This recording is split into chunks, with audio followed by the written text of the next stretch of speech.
Bajeti ya makiria ma ciringi tiririoni ithatu thirikari itanyite makiria ma ciringi tiririoni 2 na milioni 500 ciri kuuma magoti ma Akenya na ngombo kuuma nja ya bũrũri hamwe na guku bũrũri-ini.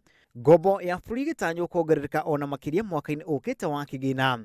Ngombo ĩno ya bũrũri rĩu ĩgĩtanywo kuongerereka nginyagia makiria ma ciringi tiririoni 5 gũkinyiria mwaka ũkĩte. When debt approaches 5 trillion, it will grow.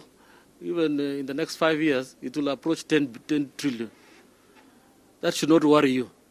It should be the size of that debt relative to the economy.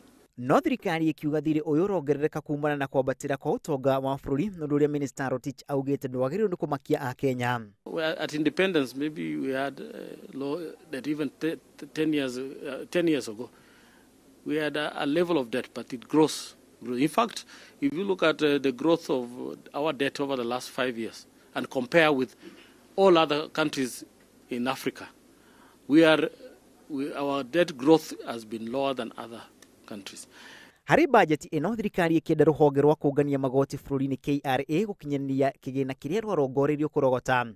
No kũringana na bajeti ĩno thirikari ĩrĩ na kĩgĩna kĩa makiria ma ciringi bilioni 550 itamukanĩtie kũrĩa gĩkuuma harĩ bajeti ĩno. Ici cikĩrĩkana cia kuongererwo harĩ thirĩ wa bũrũri. We are bringing down the deficit to 5.7 progressively and bring it down to 3% over the medium term. If, of course, we get the balanced budget, that will be good. We will not borrow any single cent.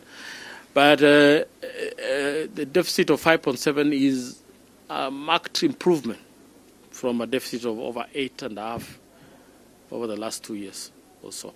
In fact, this financially are targeting a deficit of 7.2 and 5.7 and then down to 3%. Thirikari ĩkoretwo ĩgĩtio kumana na thirĩ ũyũ na ũrĩa ũkoretwo ũkĩongerereka mwaka thutha wa ũngĩ. Inooro TV rĩtũreko na macharia wa Gacuru.